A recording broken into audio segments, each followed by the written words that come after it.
Това съм толкова... Намерила съм начин как да боря януарската депресия, скъпи дами. Знаете, всички говорят за това след празниците, след многото подаръци, след пътуванията, след почивката и комуникацията с много хора. Януари някак си ни се струва тъжен, сив, депресираме се и аз намерих начин, скъпи дами, за себе си как да боря това състояние. Ще кажете, ох боже, с покупки. Всъщност това не са какви да е покупки. Това са онези стратегически покупки, които съм направила още през декември, по време на празниците, но зная, че ще дойдат през януари. И точно когато си казваш, много ми е едно сиво, много ми е сгъгнато, много не ми е окей, идва чифт прекрасни обувки и малко от малко ти се дига настроението, почваш да мечтаеш, да фантазираш, къде ще ги обличаш, как ще ги стайлнеш и ти става едно хубаво на душичката.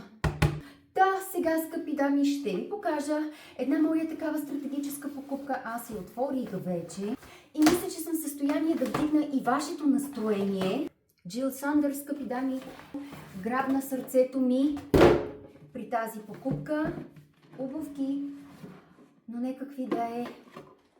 Мисля, скъпи дами, че този път наистина се развихри душичката ми, която обича да си купува и носи нестандартни неща, от които много да крещи изкуство, индивидуализъм, от които много да крещи. Това е тя. И мисля, че си купих перфектни чифт обувки, от който всичко, което ще видите е...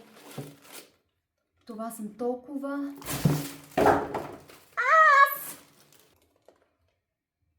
Те са божествени.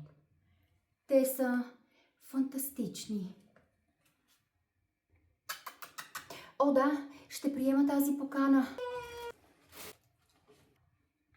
Съвършени са, скъпи дами, по моят критерий. Вадя и другата. Махаме си всички хартийки. Размерът, който държа, скъпи дами, е 38. Знаете, че в момента модата е удължен връх напред. Дали той ще е заострен или ще имитира клюна на някоя птица, буквално.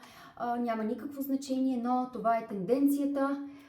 Прекрасните елементи тук са този сребрист детайл и токът. Всъщност, тази обувка, скъпи дами, е направена от едно единствено парче кожа, което започва тук,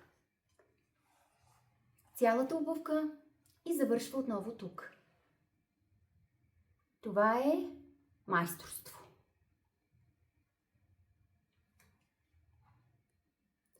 Абсолютно майсторство. Стоят много красиво, веднага ще ви покажа, защото те прекрасно лягат на моя крак. Аз съм 38 размер, но стъпалата ми са изключително слаби и тънки. И за първи път виждам обувки да прилегнат на кръка ми толкова съвършено и гладко, че все едно съм с кожено чорапче. Любов е. Виждате ли? Виждате ли колко добре прилягат на кръка ми?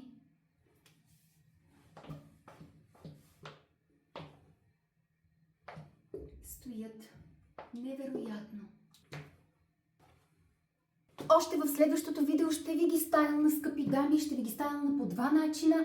И за ежедневно носене, и за вечерно излизане. Те са просто фантастични.